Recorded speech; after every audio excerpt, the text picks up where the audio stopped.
So, Assalamu alaikum, Molweni, good evening, Goeienaand, Mahaha, Bonsoir, Baonote to all our attendees from South Africa and internationally. My name is Toki Ahmed, and this is the SAICE Fireside Chat in collaboration with the SAICE Academy. And thank you for connecting with us today. And we hope that today's topic will be thought provoking for you. Today, today's event is also our 17th Fireside Chat. Um, the last for 2025. And today's event is also, our most viewed and registered to date, with almost 900 registrations. And since we started the Fireside Chat, we have grown, steadily and gradually, over time. Our attendee numbers have been growing, from an average of 150 from the start to our highest numbers this year. And the last few sessions pulling in 400, 500. And today we are hoping to see a record attendance today.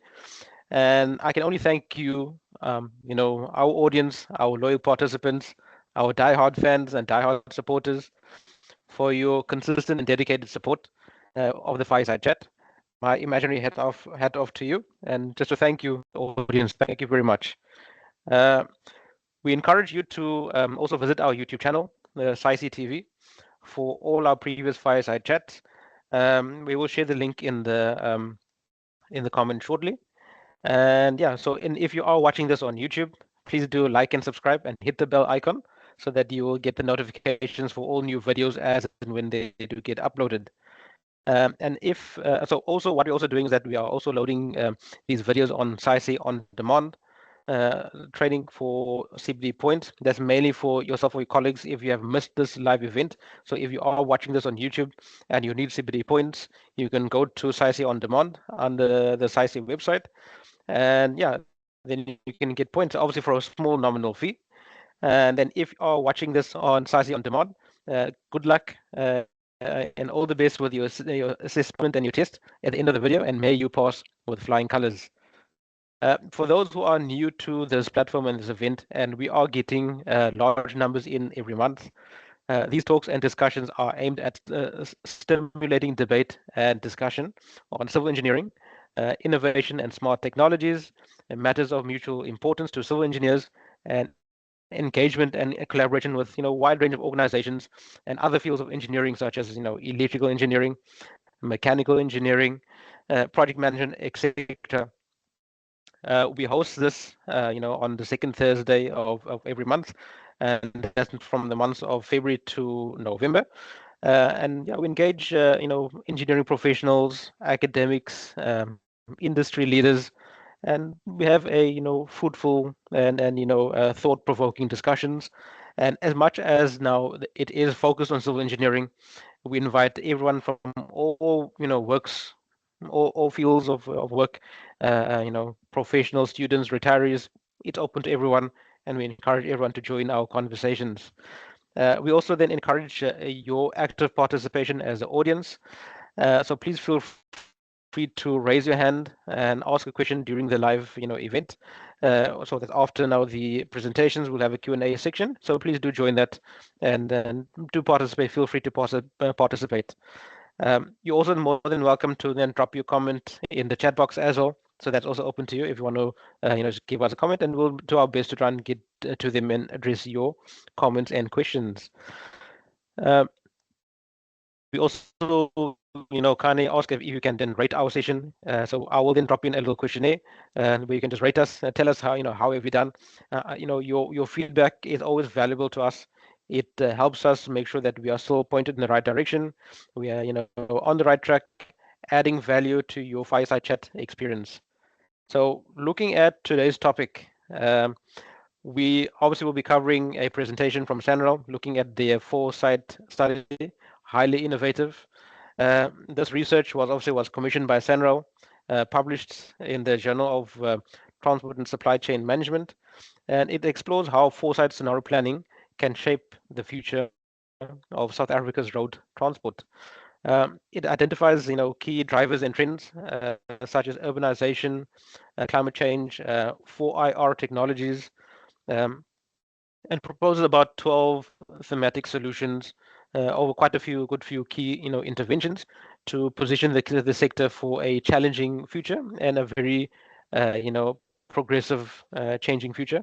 And the study is quite unique in that it takes technologies trees and uses them in as an innovative tool for mapping R&D priorities, highlights the importance of AI, machine learning, and smart infrastructure and climate resilience. So then, to take us through this topic today, we've got now three main presenters.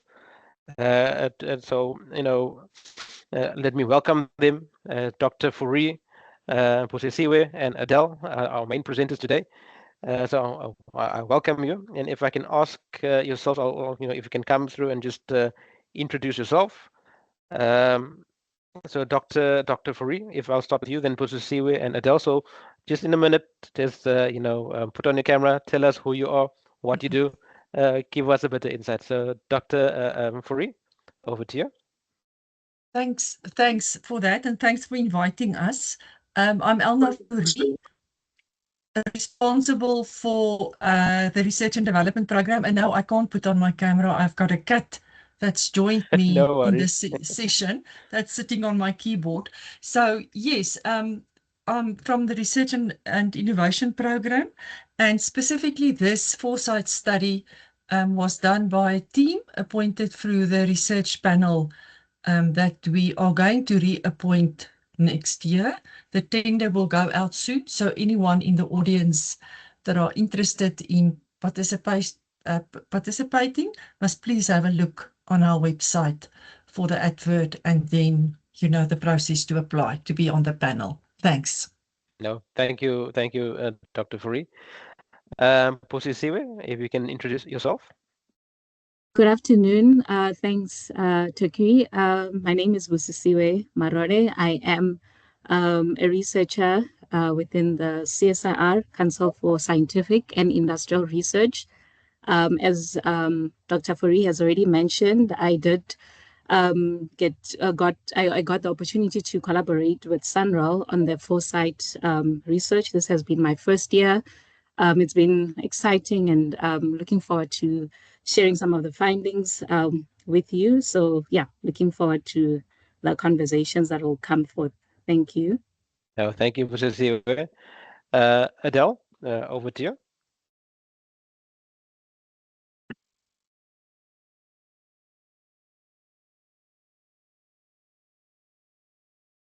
Hi, Adele. If you're talking, we can't hear you. We can see your mic is open.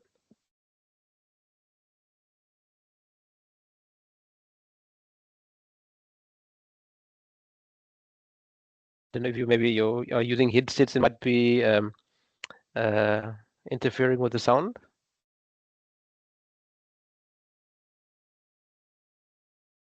Okay, I think we'll come back to you, Adele. We'll come round again. If you can just check your mic and speaker on that side. I think that's seems like the sound's not coming through. I can see the mic is open, but nothing is coming through. So we'll just maybe swing past around you again, Adele, just for your introduction. Should I just try this one? Okay, no, there you go. I can hear you now. Oh, fantastic. What a challenge on a late afternoon. Good afternoon, No worries. everybody. I'm trying to put my camera on as well, but I think we're not going to challenge technology that far. So Okay, you'll just have to look at me on my bike. Great to be here this afternoon. So my background is more information technology, information management, also in business strategy, done a lot of business analysis work in different kind of industries. So I'm an independent contractor at the moment, and the worlds came together for me when I did some studies, postgrad studies for Foresight when I was at the CSIR. So it's lovely for me to see the results of the hard work that we did on the Foresight project, and obviously I'm also a researcher on the SANRAL. No, thank you, Adele. Much appreciated. Looking forward to then your presentation as well. So, Dr. Fourie, let me hand over to you. If you then can coordinate your set of presentations, and then I think once you are done, then we'll then open up for Q&A. Over to you, Dr. Fourie. Thank you.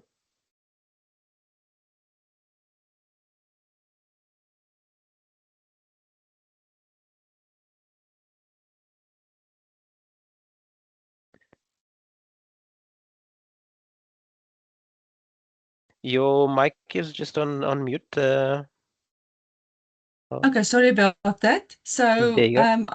I hope that you all can see the presentation Yeah. before I go into presentation mode. Then we can Yes, start. we can see it. Jana. That's it. Okay, thanks. So what we will talk about this afternoon is I'm going to give you an introduction and a background and speak about the Foresight study, the first one that we did. Then Busi is going to speak to the last horizon scanning results, which were just completed. And Adele will do a survey with us, and then we will take questions. And for that, we do have the whole team present, which will, I'm sure, help with all the questions from the floor. Okay, so the first thing that we need to ask is, why did we decide on a Foresight study? So in every research program or any organizational strategy, I think this is crucial. But the main reason for us was to assess future drivers, trends, and technologies 15 years onwards to determine how the transport sector should position for the future. And then based on this, it provided us at SANRAL input into our research and development program to ensure that it's balanced and that there's an effort in addressing the current needs and also the future challenges. So what is technology foresight? So it is just a structured approach to determine emerging research and development technology trends that will influence industry competitiveness, economic growth, and social development. It is further to formulate future strategy, taking into account the impact on broader economic and social development. And then we need to understand that foresight is not forecasting of a situation at a particular point in time, but rather a structured process that through various scenarios, and I'm going to speak to how we did come to that, allows for the understanding of trends under different circumstances. Okay, so foresight, as I said, is not forecasting. So we need to describe the current reality, then move forward into the future to describe what it is that we want, what's the desired state. And this is based on 5 scenarios that came from the study. The next step would then be to identify key solutions we need to define and through the R&D and the knowledge generation activities that will be needed. And then lastly, we will do or identify the technologies and the knowledge gaps in road in other relevant technologies. And for this, we used causal maps and technology trees and the interaction with experts, thus closing the gap between the current reality and the required key solutions to move to the desired future. The end outcome was an improved R&D project portfolio that was relevant to our situation at that time. It also takes note of the future. It's a balanced addressing the variety of challenge that we have, the different drivers and trends in a portfolio of future scenarios. And then the question is also, will it be sustainable and achieve impact in the future? Okay, so how did we start and what was our methodology? First, we did a desktop study. We had interviews with eminent thinkers and stakeholders. We had 6 stakeholder workshops with 112 participants, and then we did a broad email, a survey, getting input from industry.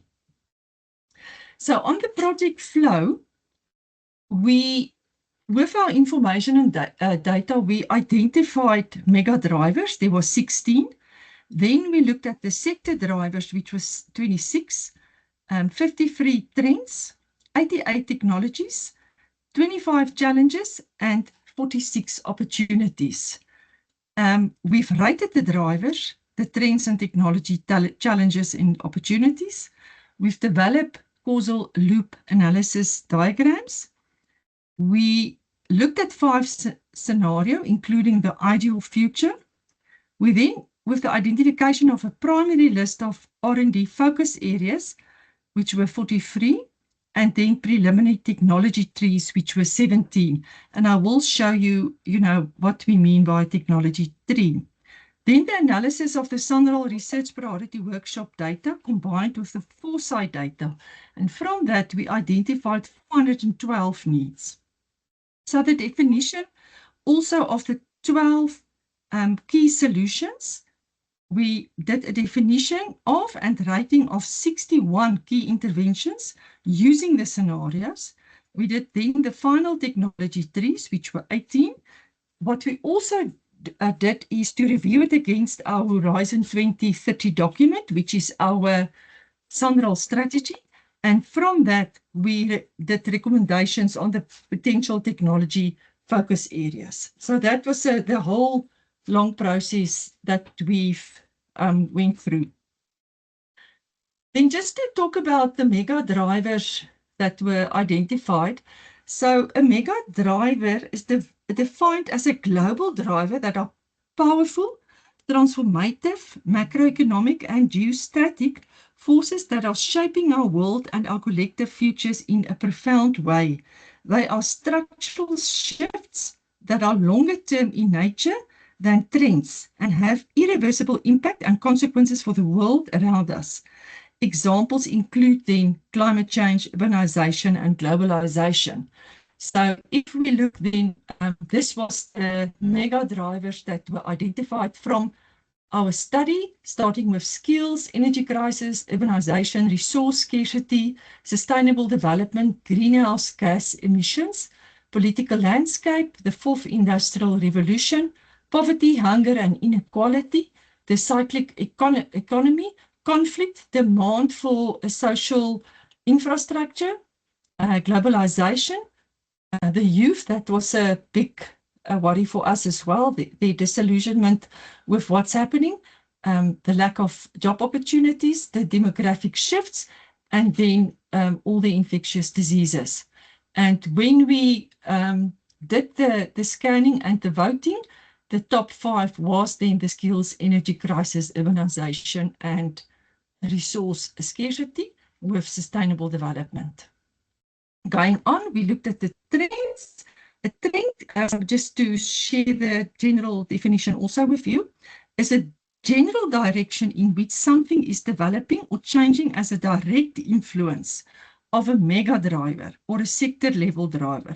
The examples include declining infrastructure conditions, increasing traffic volumes and congestion, and then also the transformation of the industry. And once again, we've listed them all after the voting took place and all the workshops. The top 5 were identified as the transport infrastructure condition, increasingly weakening SA economy, increasing road infrastructure investment, young population unequal and unemployed, and then increasing traffic congestion. And you will see once again, the youth is coming up as a trend as well. Moving forward, we looked at the technologies that the importance and also the implementation likelihood of the identified technologies. And that can be also defined as either the response of science and engineering to addressing drivers and trends, or as a result of unconnected blue sky development. Only technologies that can find application in the transport sector were identified. So once again, after our consultations, the top 5 was road safety technologies, modeling and software, the bitumen replacement, asset management technologies and smart materials, sensors in vehicles, smart transport technologies, waste materials, and then robots and drones. Moving forward, just to show you the causal loop diagrams that we've developed. So what we've argued in this research is that systems can be simplified and presented as a causal loop diagram to portray the main message observed from the conceptual systems model of a complex system. Then also, it shows us the dominant feedback loops or specific causal connections between the variables in a conceptual systems model. And this we can clearly see. So on this side, we have all the different areas. And specifically for this diagram, the fourth industrial revolution technology, we can see that what we've identified also with the economic development, the environment, the sector capability, technologies, political demands, and then the safe and reliable network. And all those in green blocks are the ones that are highly ranked.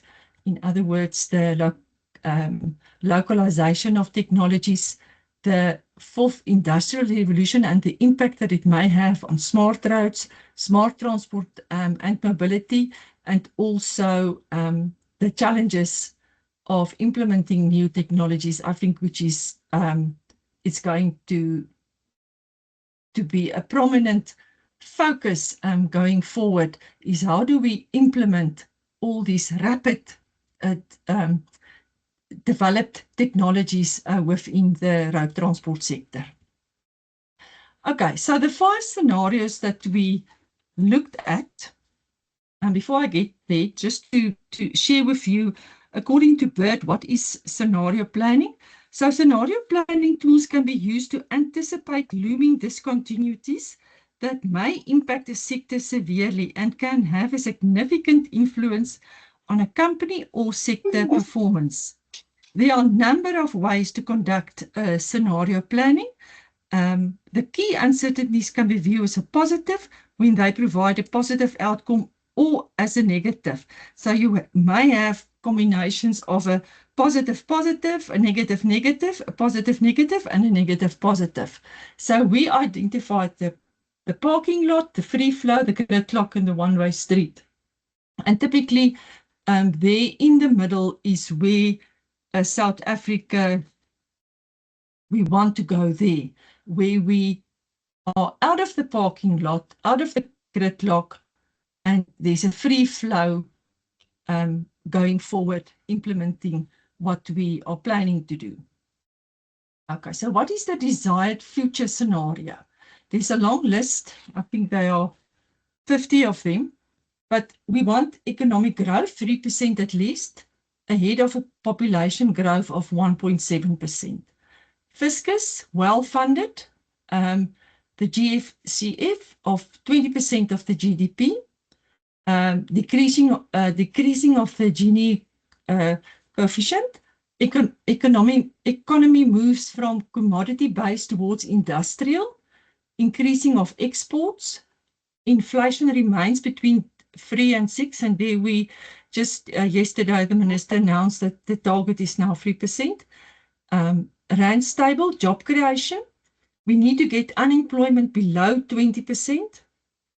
We need to increase pressure on infrastructure due to urbanization, and new technologies are embraced with new skills, increase in social structure, infrastructure investment, strong and effective governance, strong skill development program, significant electrification of the transport sector, environmentally friendly and smart materials and technologies, public-private partnerships to improve road safety, improved road conditions, resource optimization, use of waste and upgrading of marginal materials, the fourth industrial revolution technologies implemented and adjusted for the South Africa situation.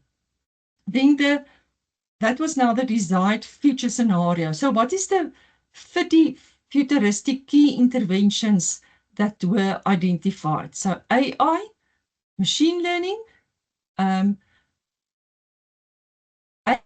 ML-based pavement performance prediction, smart self-aware infrastructure with embedded sensors and communication technologies such as the Internet of Things, enabling real-time damage modeling, appropriate utilization of big data, AI and ML for improved management and analysis of roads, bridge and transport data, bitumen replacement and non-bitumen binders, advanced transport planning, mass and modeling, including ML, technologies for improving road safety and security, that includes the modeling of using machine learning, innovation, reuse and recycle materials in pavements, advanced core competence in LTPP and APT with associated instrumentation, testing devices, databases, analysis methods such as AI/ML modeling for performance prediction, and then also update the sustainable climate resilient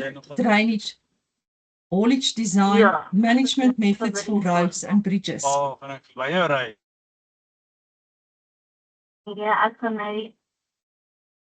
Yeah, can I ask colleagues when you join to mute? I'm trying to mute him.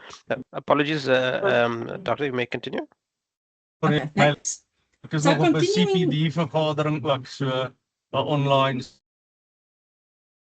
So continuing with the futuristic key interventions, heavy-duty materials and design that can deal with overloading, particularly in the Industrial Revolution materials that are superior in performance, innovative use of waste in pavements, development and use of alternative greener materials in design, construction and maintenance, climate change mitigation techniques and solutions. Gekoop om die slide dan nou ook lekker te maak. Apologies that we tried to mute, but this person keeps on unmuting. Malaysian, if you can try to assist, if we can't mute the person, then maybe let's remove them from the meeting for now. Apologies, Doctor, you may continue. No, it's fine.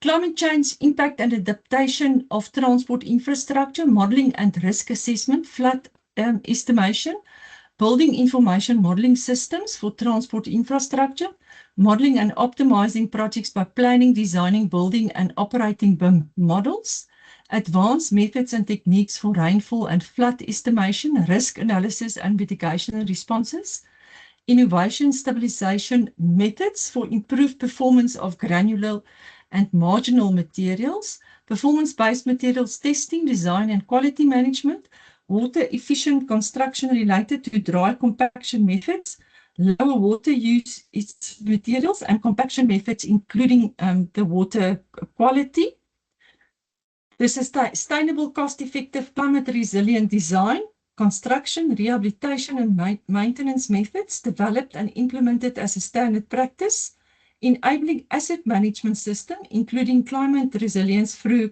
vulnerability assessment, mapping and embedment in asset management, both engineering and non-engineering adaptation of asset management, smart materials for roads and bridges, innovative alternative multipurpose servicing, investigation of alternative energy sources and energy saving from road infrastructure, especially in construction and operations, smart construction methods and construction methods for new and green smart materials, advanced traffic management, electrical vehicles and autonomous vehicles infrastructure enablement and operations, advanced geotechnical design, slope stability and site investigation, and then advanced concrete mix design and green concrete. So that's a mouthful. Let's go then to the technology trees. So a technology tree is simply of what is the, starting at the bottom, what is the R&D infrastructure that we will need, for example, materials, labs, analysis of software and databases. Then we look at the base technologies, the capabilities. We we name this a platform. You will see now how we apply that. And then what is the end products that we will need from each of these identified technologies, and then what will be the delivery system. Is it a manual or a guideline? Is it a training course, or is it a document and a knowledge management system? Now, before we get to the technology trees, we've identified 18 technology platforms, which were smart transport and mobility, smart transport infrastructure, transportation planning, effective R&D program, capacity capability development, pavement materials technology and testing, pavement design and analysis, pavement testing and performance, the construction and maintenance, asset management, traffic management, road safety design and management, road safety engineering and technology, structures, which is the bridges, geotechnical engineering, hydraulics and drainage, the environment, and then data sciences, which is a big part of cross-cutting over all the areas. So this is now the technology tree for pavement materials, technology and testing, where our research infrastructure will be the materials testing labs, the lab and field testing equipment, and then the performance-based methods, testing protocols and databases. Then the base technologies, like we've highlighted in each block that we've listed, the green concrete, waste in asphalt, self-healing asphalt and green asphalt, green alternative binders, bitumen replacement. So that was also then identified as a key intervention. Waste in unbound materials,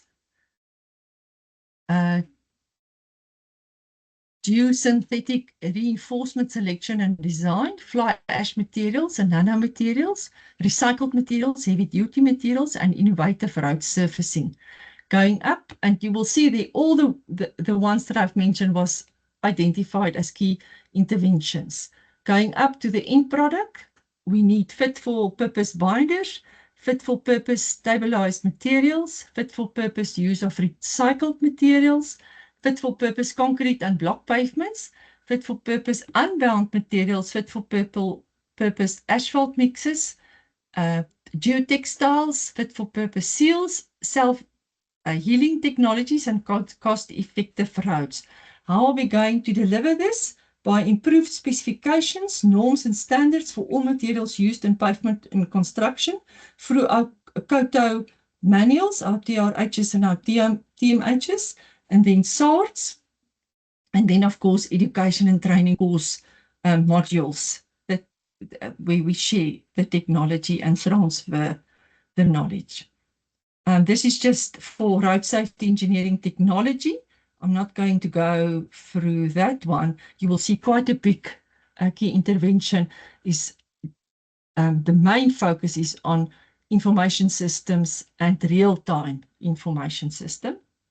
This was just the one for data sciences application in transport, and the whole lot was identified as key interventions. We need to start with the big data, the storage management and analysis. We need to look at the machine learning technologies, deep neural network analysis, standard statistical methods, and then data visualization.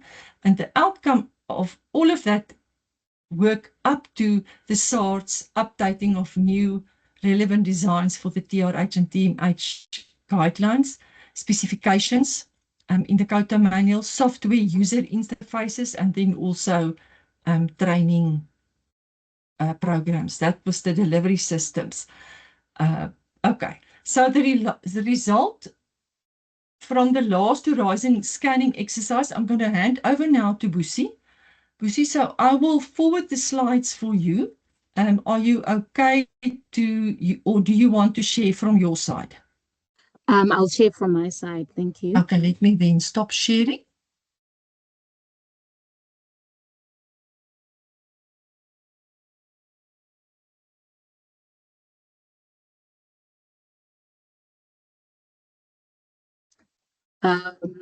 Just want to check if my slide is showing. We can see your screen, not the slide yet. Okay, let me just sort that out again.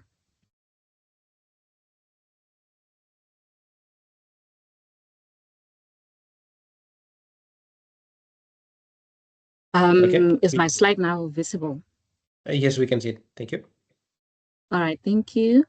So I will take us through the results from the latest horizon scanning exercise, as Dr. Fari has already highlighted. So we have what we call the new drivers, which have already been touched on. By this, we're referring to the powerful, transformative macroeconomic and geostrategic forces that shape our world and our collective futures in profound ways with irreversible impact and consequences for the world around us. And then by new trends, this refers to general direction in which things are developing and changing as a direct cause of mega drivers or industry drivers. And then the potentially disruptive technologies here, we're talking about innovations that significantly alter the way things are done, creating new industries and markets while potentially displacing established ones. And then when we talk about weak signals, these are evidences of emerging changes or events that are very novel, but yet difficult to determine their future impact. And then lastly, when we talk about the wildcards, we're referring to the technology of which the exact influence is unpredictable. So with regards to some of the examples of the technologies that we found during the technology exploration, we talk about the geospatial AI, artificial intelligence, which integrates artificial intelligence with geographic information systems. And this is to analyze spatial data from sources like satellite imagery, GPS, and sensor networks. It also does automated analysis, pattern recognition, and predictive modeling to gain deeper insights from location-based data. And then also the applications include urban planning, environmental monitoring, disaster response, and business strategy. And then the next set of technologies as well is the data-driven AI-powered construction and maintenance management. So with this, there's the generative design and planning through AI algorithms. There's also predictive analytics for risk management using machine learning models built on historical data. There's also smart equipment and asset management, and also the supply chain optimization with machine learning models. And lastly, remote controlled / autonomous construction equipment. And then with regards to the advanced materials technologies, there's the bitumen replacement and biobinders. There's also biopolymers and enzymes for stabilization. And then there's use of graphene in asphalt, and then the self-healing materials as well. And then with regards to the advanced traffic technologies, we have what we call vehicle to everything, which is the V2X. So V2X referring to the vehicle to everything communication. And then that includes the vehicle to vehicle, which is the V2V. And then there's the V2I, which is vehicle to infrastructure communication. And then there's the V2P, which is the vehicle to pedestrian communication. We also have the V2N, which is vehicle to network communication. And then also the 5G and 6G communication technologies. We also have what we call the traffic surveillance. We have simulation, and then we have modeling and analysis using sensors and AI-enhanced techniques. We also have the smart parking systems, which include geofencing. So geofencing is basically a location-based technology that uses GPS or other location services to create a virtual boundary around specific geographic areas. So then we also have the smart, I've already mentioned smart parking systems, the collision warning infrastructure, and then also the electric and autonomous vehicle technologies, and also the associated infrastructure. An example of this is the charge on the go infrastructure. And then in terms of advanced transport technologies, we have the Hyperloop, which is a proposed high-speed transportation system that envisions passengers and cargo traveling in pods propelled through low-pressure tubes. And then what we call platooning is basically a method where a group of vehicles, such as trucks or buses, travel together in a close, coordinated convoy using electronic communication and automated systems. And then we also have what we call the autonomous delivery, which uses self-driving vehicles, drones, or ground robots to transport goods with little to no human intervention. And then in terms of AI and machine learning, there's what we call the generative AI-driven edge cloud system for intelligent road infrastructure inspection, and then the artificial intelligence for road performance prediction through machine learning models. And then there's the AI in autonomous vehicles. And lastly, AI and machine learning technology for logistics, which would include real-time vehicle data collection and analytics, which would also help in terms of fleet management and route optimization. And then in terms of the advanced battery technologies, Toyota recently announced a solid-state battery that can provide about 1,200 kilometers on a single charge, while the recharge would only take about 15 minutes, which would obviously be a major game changer for electric vehicles. And then there's also the humanoid robots, which are basically developed to mimic human movement and dexterity. There's more than 100 companies in the USA that are researching this field, while China is leading the development and implementation of these, aiming for large-scale commercialization. But the question here comes in that to say, how will it impact construction and transport? So in the context of this research, the humanoid robots were looked into for use in the construction field, where they would replace certain forms of labor as well.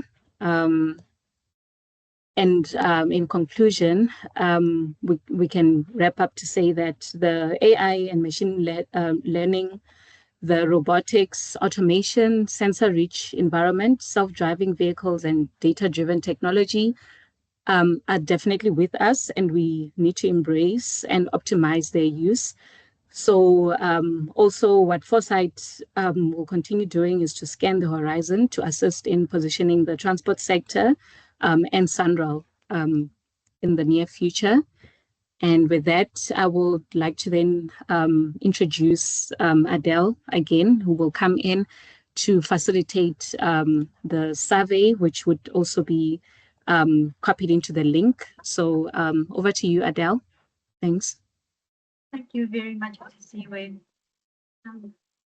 What you've seen is hard work, but today you have the opportunity to participate, and we would love to get your opinion. So in the chat, I'm quickly going to copy in the link to the survey, and then I'll take you through just a quick view to make it easy for you to complete it. And Takia, maybe we can take some questions while people are busy doing the survey. Let me get that demo while I'm sharing my screen that you can quickly follow. Screen. Yeah. No, thanks, Adele. So colleagues, we're going to be running a short survey as we let me just put on my camera here as well. So thank you, SANRAL, now for the very insightful presentation. Now, well done on highly innovative work they're doing. So as I mentioned, Adele will be running a survey. We kindly request that you participate in the survey, colleagues. It's going to be put into the chat. I just want to check, Adele, I just want to check, have you managed to drop it in the chat? I did. It will be great if you can pin it. Let me see if we can pin it from our side. Okay, so colleagues, just have a look at the chat. If you can pick it up from there, then what we'll do that just before now the session ends, we'll then pick up on that survey, and then obviously then Adele comes through and just give us some insight. So we'll be looking to then welcome hands to raise comments, questions. I've obviously got some from my side that I've pre-prepared, plus also just from the session. Can I start? Let me start just the round of questions then from my side. Dr. Fourie, let me start with you now just to get an understanding. So it's quite an extensive research that you've done, and I can imagine quite a lot of work went into it. Now, when it comes to the stakeholders, can you give us just an overview now of who were the stakeholders? Specifically, and how did you determine them, and then also how did you manage? I mean, just maybe just tools and techniques to try and manage. Because I know when it comes to stakeholder management, for something this size, and you showed us big numbers, it can be quite daunting, I can imagine. So yeah, just who were they, and how did you determine them, and yeah, how did you manage them basically? Dr. Fourie? Yeah, thanks.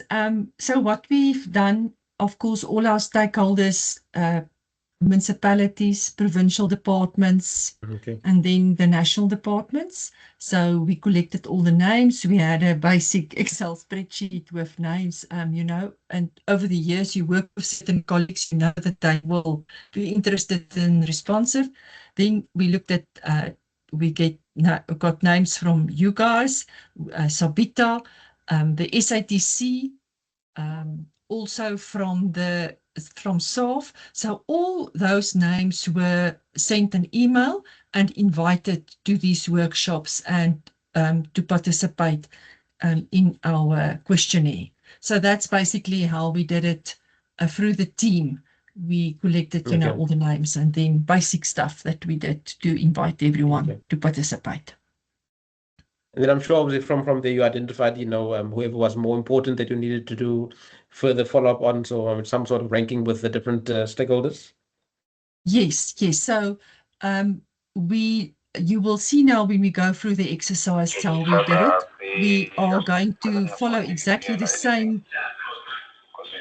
Yeah, apologies for that. Let me just mute. Okay, please continue. So what we are going to do this afternoon is exactly what we've done with the participants in our previous workshops, to rank and to come to all the different highlights that I've mentioned in my presentation. Can I then assume that you are using almost the same, like you mentioned now, the same method as you engaged with your other stakeholders? So the results from today, I take it, will form part of the same study? Yeah, you are now part of our current study. So look, Foresight is never ever completed. You need to be in a cycle of repeating it what we are trying to do is to at least repeat it every 3 years. So we are now in the second 3 years. So definitely your input will be taken into account, and we're going to share the input and the results now live with you.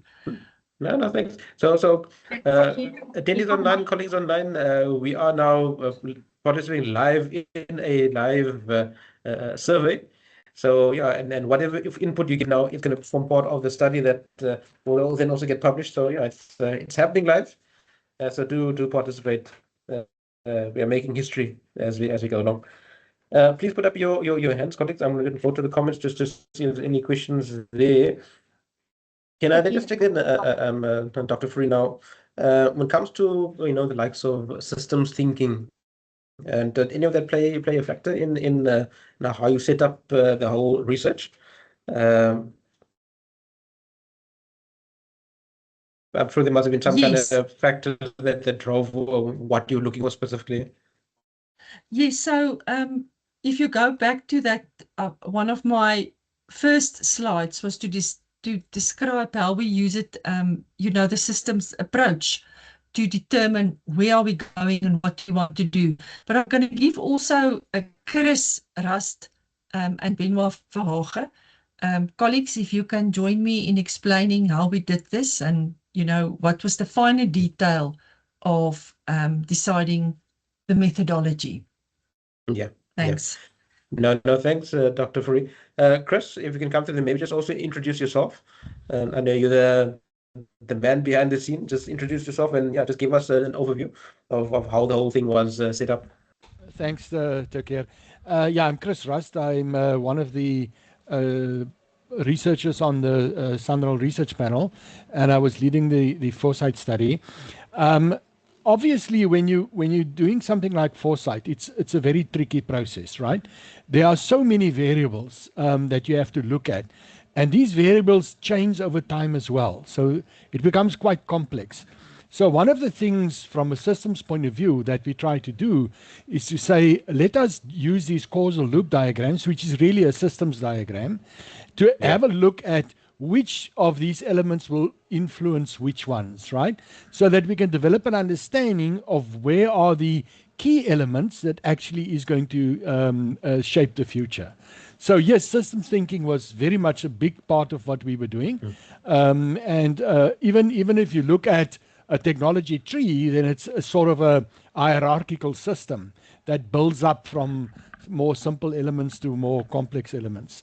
So yes, and it helped us quite a lot to understand, what we should be looking at. Yeah. Now, going into this, then, Chris, was there anything specific that you were looking for when you initially started, and then maybe what did you learn along the way, and then maybe, I don't know, unique surprises that you discovered?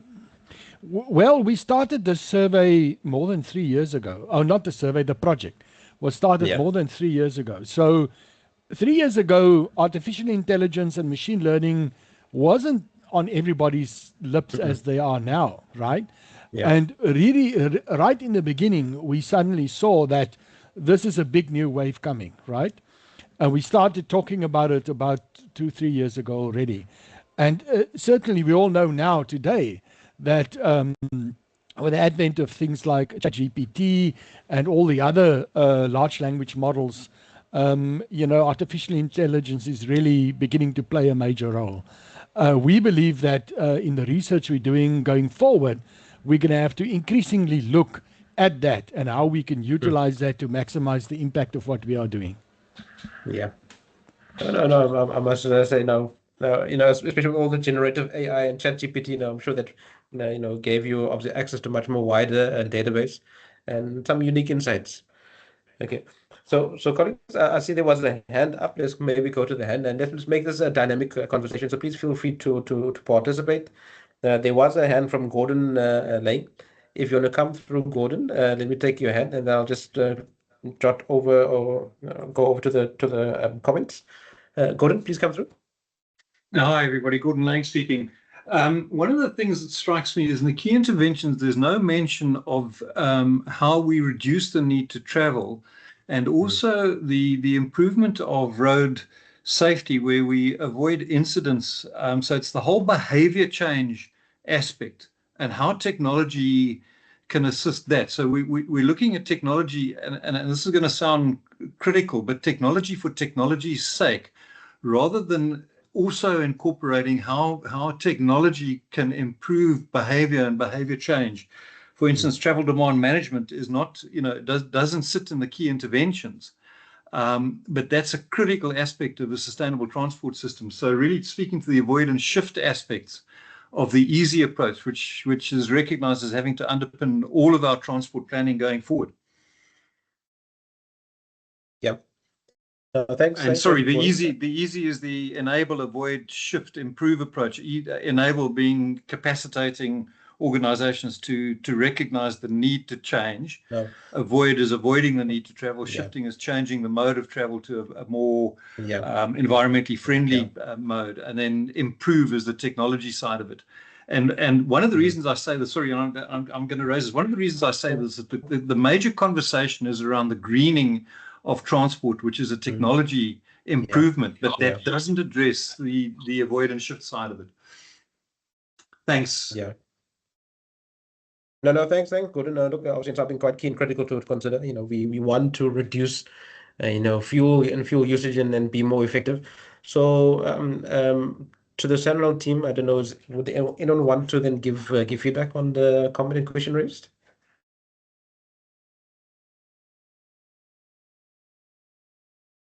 I don't know, Chris or Dr. Fareed? Yes, look, I'm no transportation planner, but what we've done, there was projects identified to do behavioral research, and I see Dr. Karin Venter is also on the call. She was the project leader there. And in that behavioral research project, there was sub-projects. We specifically are looking at, we're not finished with the research, and we can share, all the outcomes when we have the final documentation. But in the research, we specifically look at mobility and then crime, because that is the current important issue for us traveling. And then also Karin and her team, they are looking at technologies for traffic management. What is it that we will need? And we're not only talking about the highways in Gauteng, Cape Town, Port Elizabeth and Durban. We are talking about the whole network. So it's quite a broad research to first establish what is out there, what can we copy, what can be implemented immediately to address the current issues. So that's underway. There is projects underway looking at sensors, the vehicle to vehicle, vehicle to infrastructure. Those are all underway. We also have had an automated number plate recognition, a type of project. We are now looking at weigh motion projects. So there are different projects moving towards a better management of the whole system. But it's not enough yet. But then we work with what we have, with, budget, people. That's always a trick. But that is underway, and you're welcome to contact us separately if you want more detail on that. Yeah. Chris, I don't know if you want to add anything. Yeah, I think you've summarized it very nicely there. Just to say that the 30 key interventions you showed was sort of the ones that had a bit more futuristic angle to them. There were also 30 interventions for the here and now, problems we are experiencing today, and research projects that should be addressing them. And the trick was with Foresight is to try and get that balance right. How much effort do we put in, solving today's problems, and how much effort do we put into positioning for 15 years from now? So it is a lot of information which we can't always share on the slides here, but I can in the chat drop the references to the articles that we wrote, which are in the public domain, and if people want to go and download those articles, they can read them. Yeah. No, thanks for that, Chris, and we much appreciate it if we can share that. And I guess then the gist of also looking at now what you've given feedback on, Dr. Fareed and Chris. It's still, one can say, early days. Still a lot that needs to be done. So obviously you've got a specific focus for now. And I think take into account what Gordon also then mentioned, maybe an aspect that you can cover at a later stage. But I guess the research is progressive, and you do things at a time, and you learn, and then you are guided by the way forward in terms of whatever the outcome may be. So I assume that you also in a it's structured research that so would need further development. Okay. Let's move then. I'm going to pick up one more question then from the chat. I see there's a question here from Peter Charlotte. It's also quite similar to a question I was going to ask earlier on, and I'm going to maybe look at putting this to yourself, Posisiwe, mainly because you are now from CSR side, and I know CSR is doing much more wider research. There was an engagement that we had with them last week looking at all your technologies. So the question goes down, did the Foresight project look at the influence of other transport systems, such as rail transport? And I would also then throw in ports together with that. And the question I think for me was, if I can get to it, yeah, I mean, once you've modeled the road network, should you not take your rail system into account, your port system into account? See, my colleague Gideon is online. I don't know if you want to maybe also then chip in. No pressure. But yeah, Pusisi, I don't know, just from your side, should you not look at or have you considered something wider than just the road sector? Logistics is quite wide. Yeah, definitely. Thanks, Taki. So yes, from the CSR side, we do what's this research that is broad looking at. So what I directly work with is with the road safety aspect, which obviously this is vehicles that travel on the road. We do have our team that works with the rail part of things. And just to understand, for example, topics around, is it feasible to move some of the load from the logistics onto rail, advancing rail and so on. But with that, it requires a lot of, what can I say, thought and stakeholder engagement as far as, because there's also economic issues that come into play. Obviously, logistics economy is, quite influential and big. And also, there's always going to be those gray areas. And, when you're trying to fix one problem, but then opening up, another, issue when it comes to, if, moving. So it's those controversial research topics that come into play, but specifically for this Foresight, as the colleagues have already mentioned, we were specifically looking at, what is emerging, what are the new drivers, and so on. And on the rail side, that did not necessarily come forth as much, if that makes sense. I don't know if that answers you, but yeah, I think some of my colleagues can also speak to that. Yeah. Thanks. No, maybe to the colleagues at SANRAL. No, thanks for that. At least gives us a bit of context in terms of what is CSR and then also pursue with. So colleagues at SANRAL, looking at now, logistics and transport is quite wide, and the impact back to your own roads at SANRAL, comes from the rail, comes from the ports, and then the mines in other areas of the country. So have you considered that in your research, or take it that's maybe something for the future? I don't know, Dr. Fourie or Chris? Yeah, I can maybe kick off and then Elna can add in. When we did the Foresight study, obviously the drivers and the trends, the mega drivers and those things impact much more than just the road transport sector. They impact just about everything, The study focused more specifically on road transport because it's what SANRAL's main business is.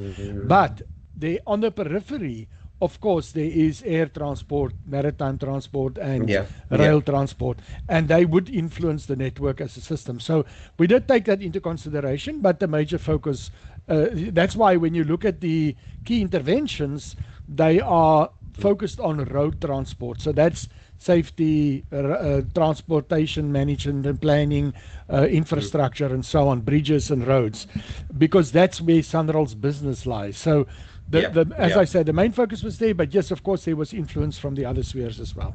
Yeah. No, thanks, Chris. And look, for me, something that I contemplate on, and sometimes I like to, think big, and then maybe I think too big at times for my own good.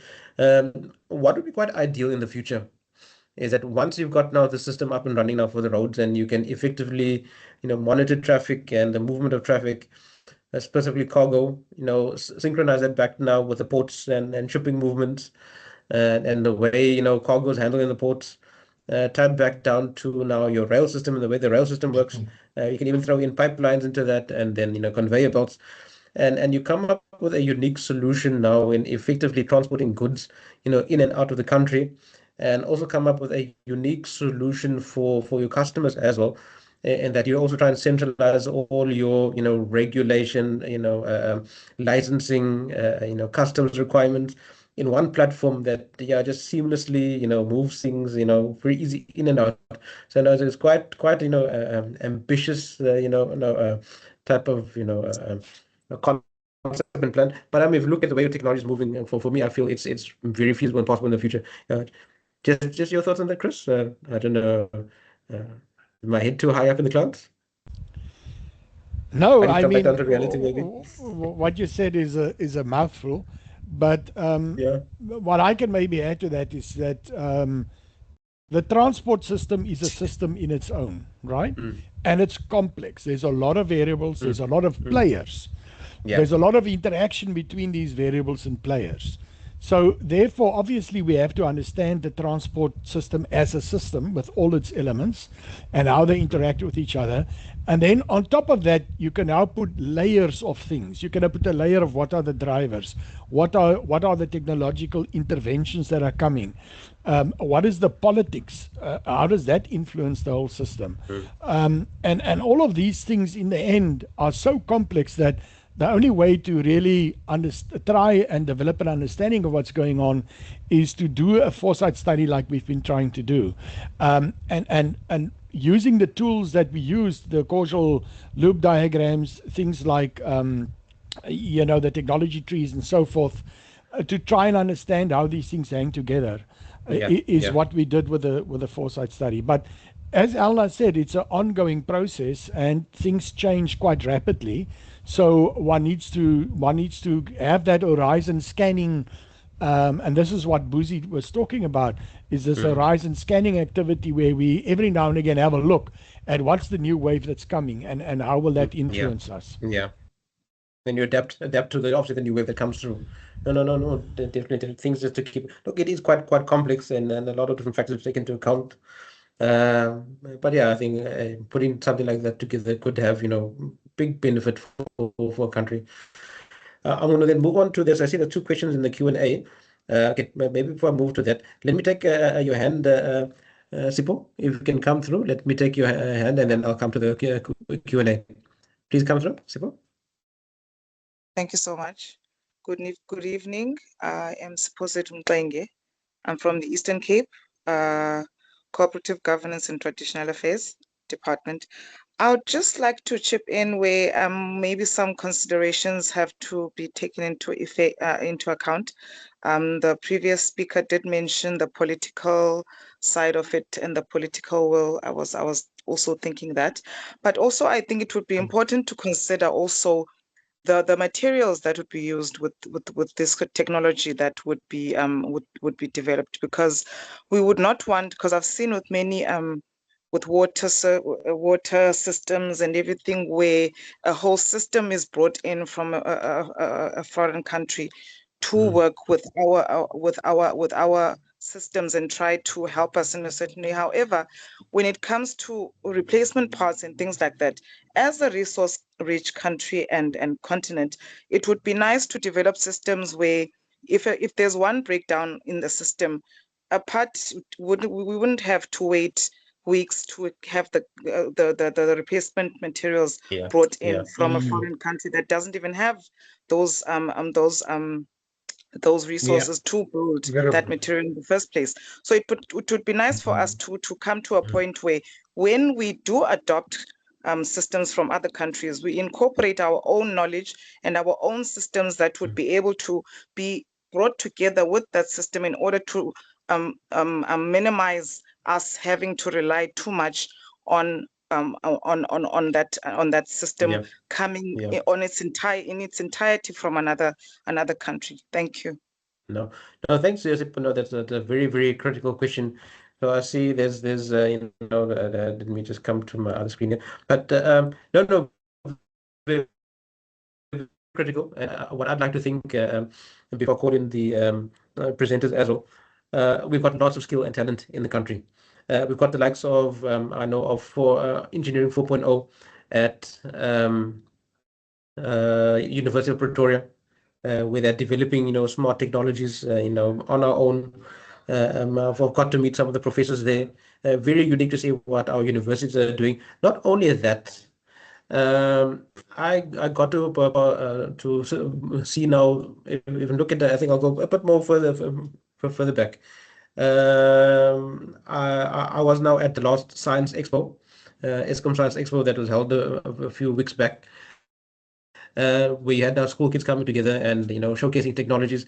Our grade 10s are already doing machine learning and programming and whatnot. So the capability is there in our youth, and I think we just need to grow that. So most definitely, we've got the skills and we can do it, internally as a country.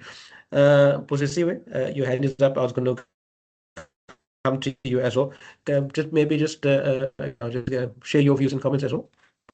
Thanks, Taki. And yes, based on what was said, I can relate with that in terms of the road safety research, again, that we do. So it's quite a tricky position I'm in because I'm wearing two hats, the SANRAL hat and the CSR hat as well. So from the CSR side, for example, exactly what the previous speaker mentioned, we have adapted some technologies, for example, to do road safety research, focusing on the human driver behavior part of things. So, for example, we had devices such as the eye tracking devices, which and also some of these equipment are very sensitive when we install them in the vehicles that we are using for testing and experimental work. And some of the research so more research questions came out of that to see, these technologies that we are adapting, either be it from Netherlands or wherever, when it comes to South Africa and the conditions that we have. An example I can give is when you're driving a vehicle that is instrumented with the sensitive cameras that are supposed to eye track what the driver eyes are looking at during the drive and so on, for those type of experimental work.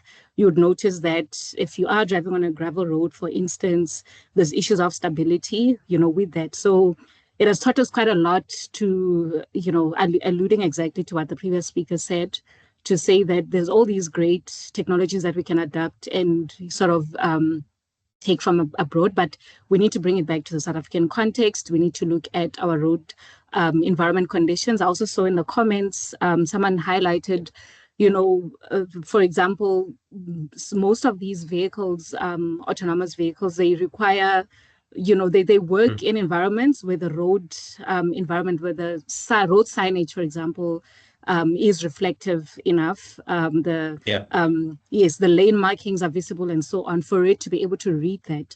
And there is quite a gap, which we can all admit in the South African context. So those are things that I think, not to copy and paste what is being done out there, but to actually evaluate our environmental conditions, but still not limit ourselves in thinking, well, we don't have the infrastructure, so let's not, take that in. So it then helps us to be more, be innovative and to open up opportunities even in industry, because CSR we have an open door policy really in terms of industry coming in, looking at our lab, the simulation lab, for example, that we have, which we want to do driver studies, and we want industry to come in and see what is the vision with that and where they can come in, and also supplying some of these tech that can be localized. So thanks.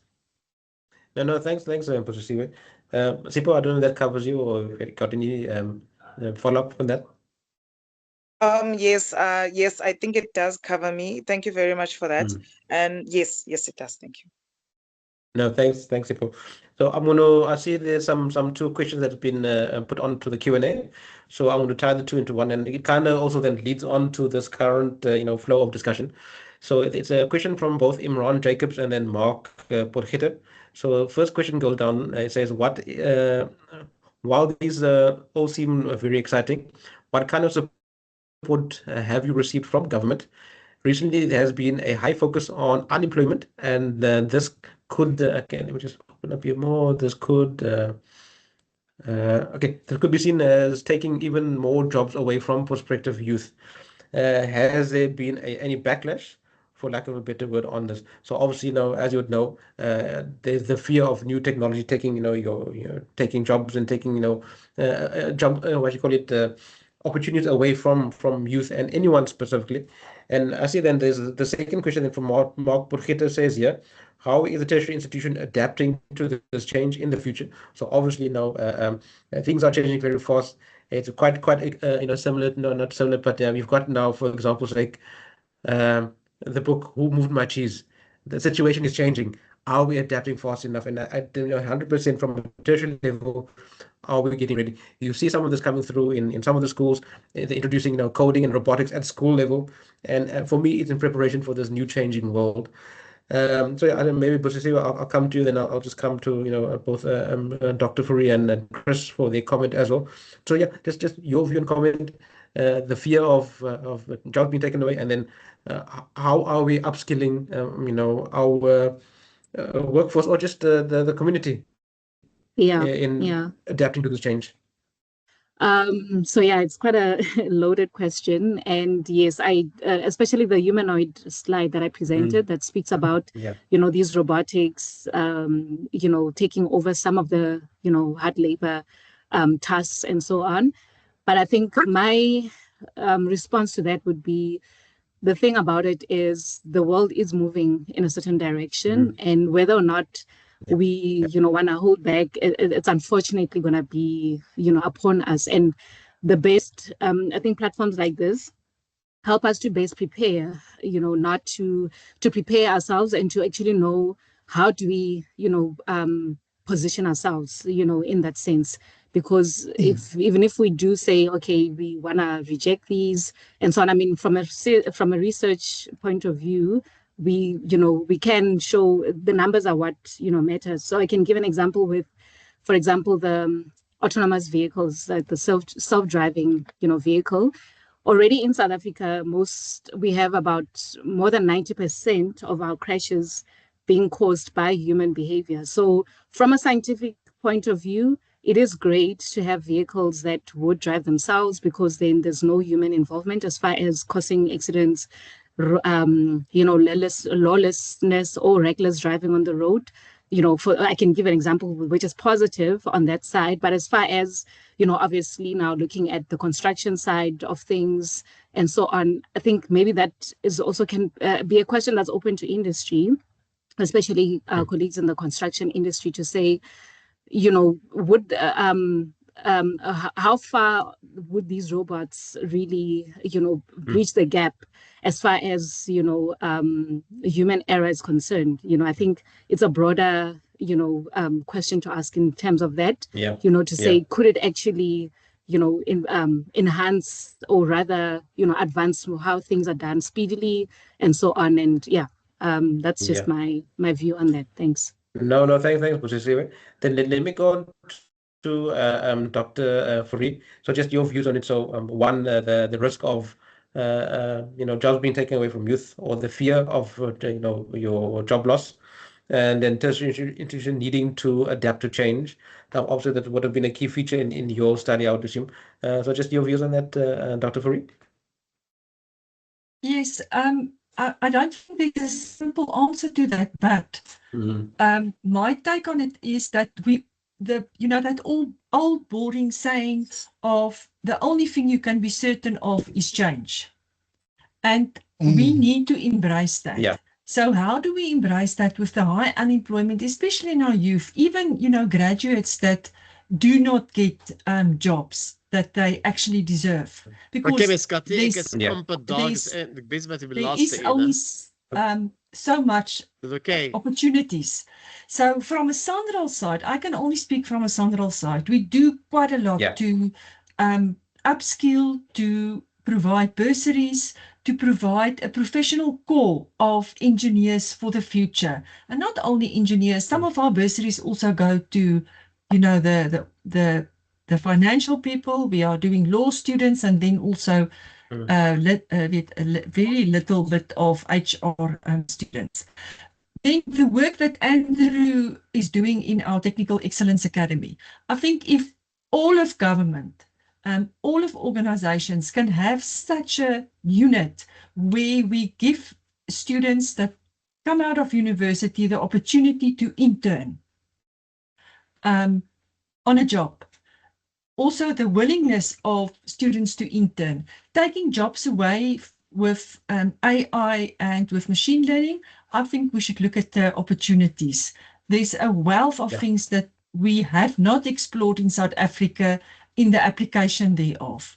We are all very afraid to use it because, is it now telling us the truth? Where does this come from? So different platforms for different people, but I just want us to embrace this, and then each and every organization need to look at how do we make sure that there's upskilling, that there's a look into the future, making sure that when we use it, that there is that opportunity for the youth to move in. Same on the research program. If there's masters and PhD students on the call, please contact me. We want you to get involved in especially now with the updating of all the COTO manuals.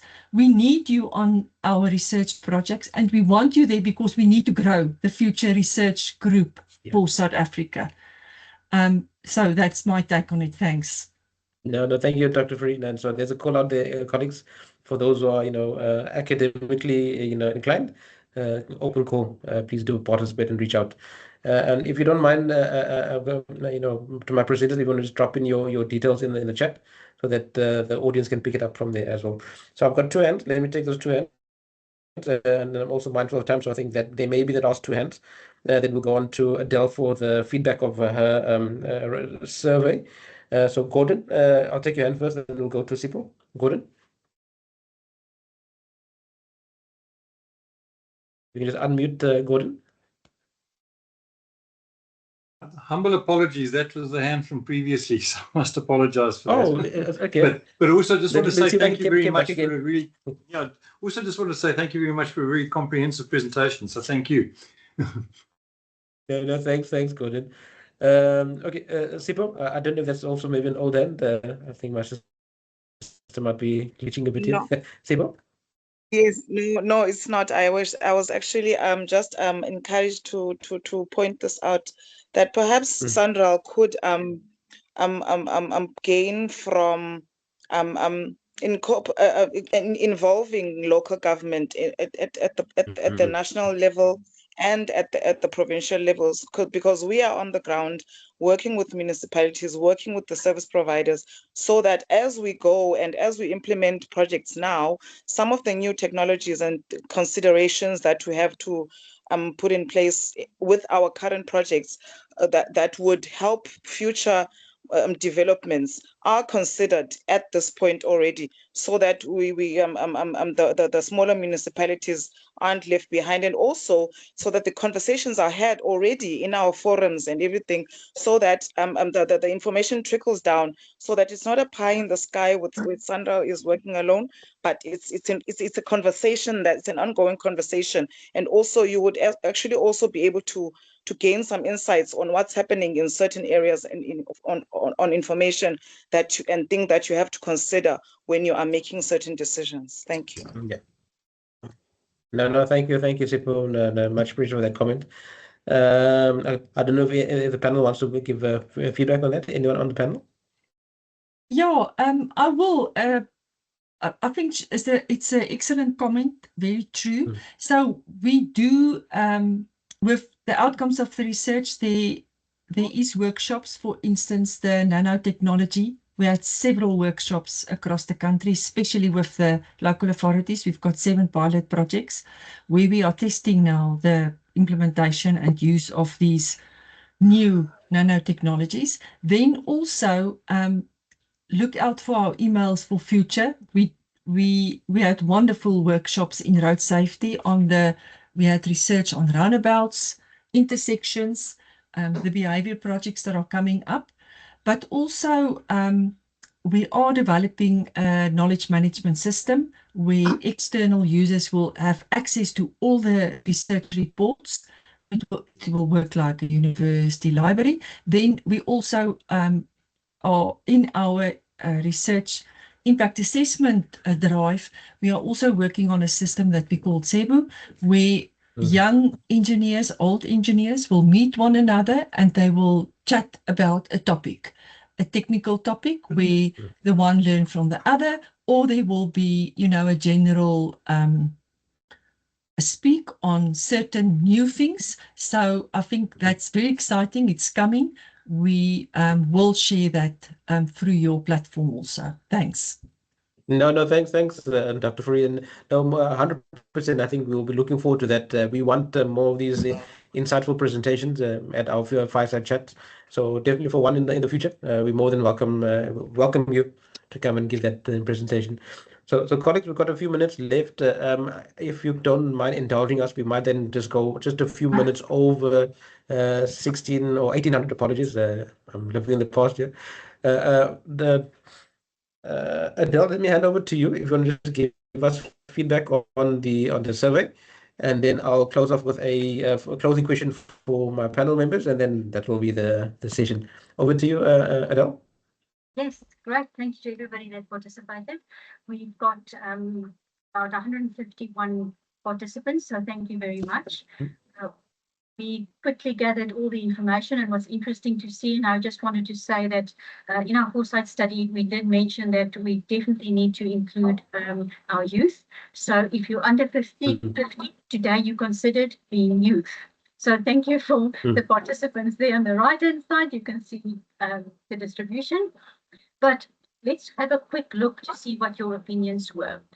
We're looking at, remember you ranked for importance, and you also ranked for the relevance to the transport sector. And we sorted this by the importance, and you can see that collision warning came out both very high for importance and relevance. I'm quickly going to read, I know it's very small, so I'm quickly just going to read the first couple of ones. The collision warning systems.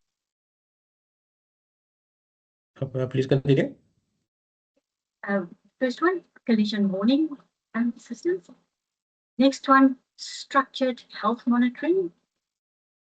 Materials came out very high, but very closely to that, almost very similar, is heavy duty materials. Real-time data popped in high, climate adaptation, and I'm not surprised to see AI and ML being so high, advanced batteries. Then there's a whole cohort that looks a little bit similar, and it starts jumping into the relevance that's higher than the importance, and you can see I'm talking about this middle group here. But let's see what came out the lowest. Humanoids. Water construction.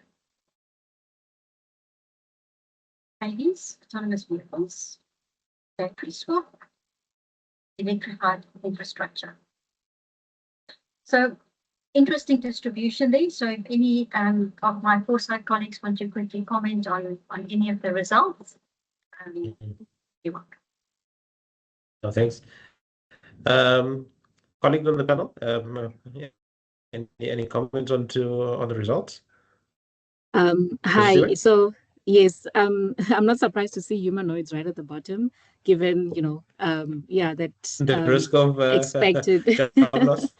Yeah, so definitely not a surprise. What I'm also noting is in terms of the traffic technology, the relevance coming up, there as well. So it does show that, colleagues or the everyone on this platform is aware that traffic technology is, very useful and important, which is good to see, because like I said, road crashes, road fatalities are a great, if I should call them, pandemic in South Africa. So we would want to invest more research and, look more into ways to keep our roads, safe, be it safe drivers, safe vehicles, and a safe road environment.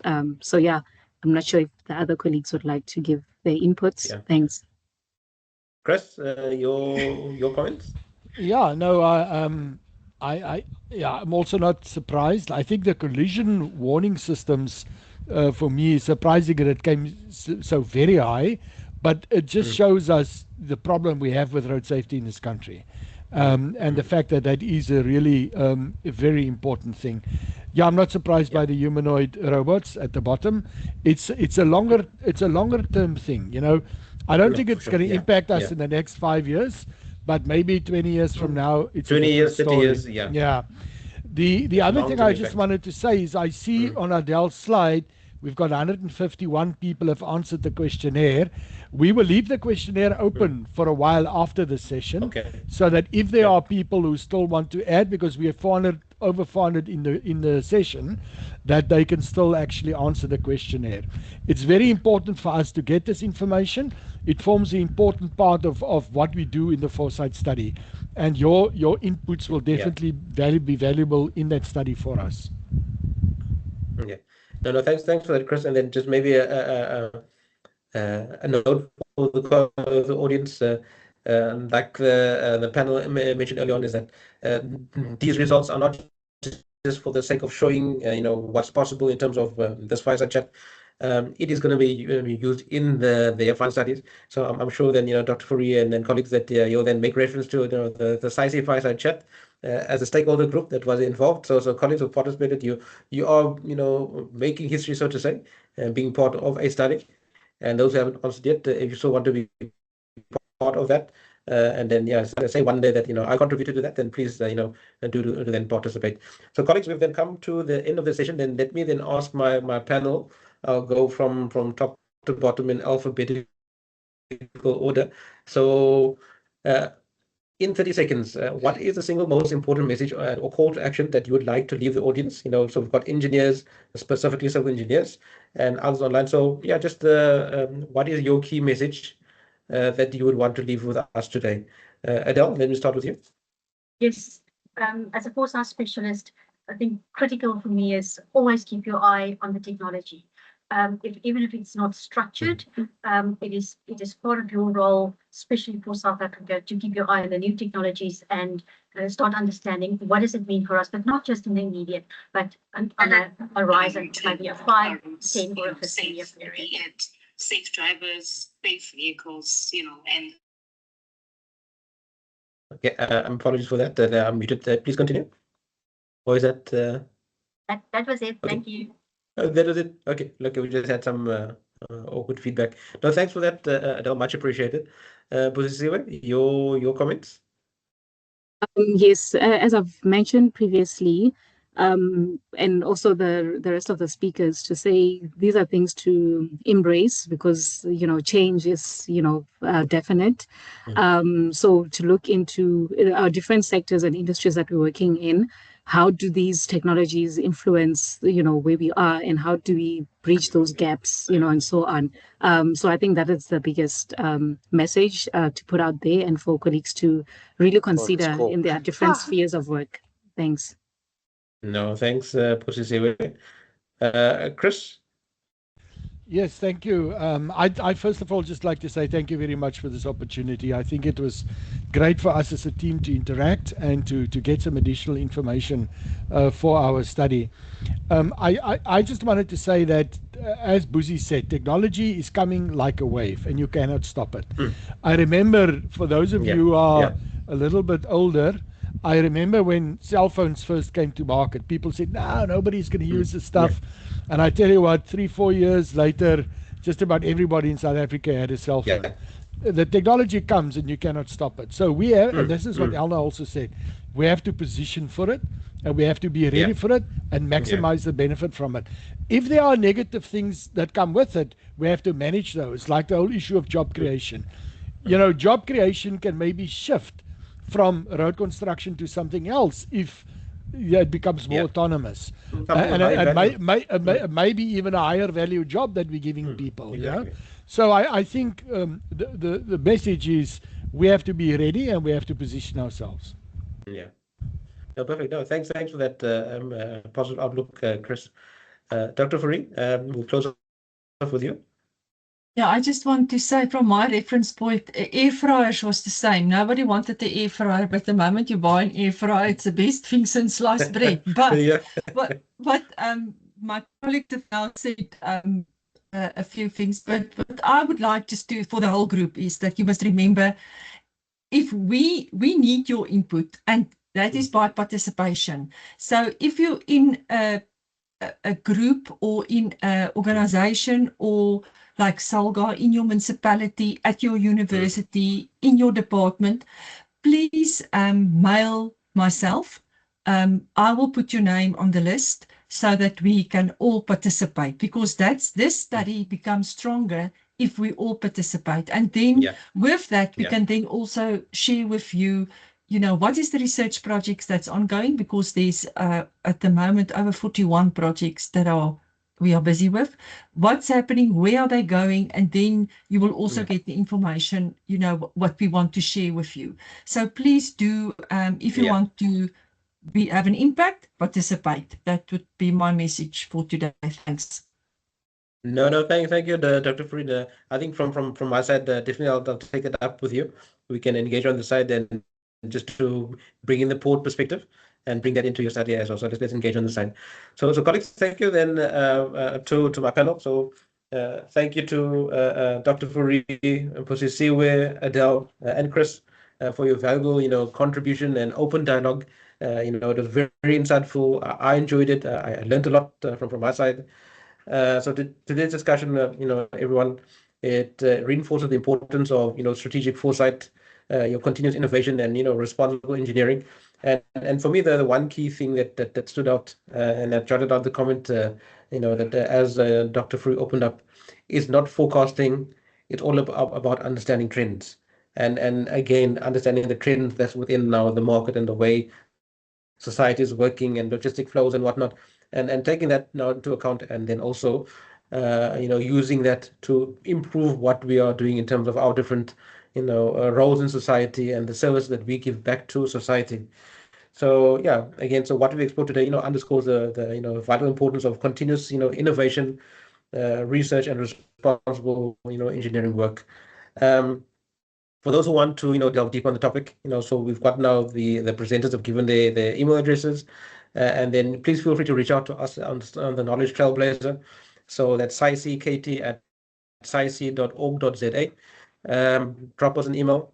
Some of you had received the invites from the email address, so please feel free to respond back to that on anything that you want for this topic or any of our previous topics. Or if you want to present in the future, then by all means, we welcome you to come in and present on the platform. Feel free. So as you can see, we hit 400-500 views online, so it can be quite strategic for you as well.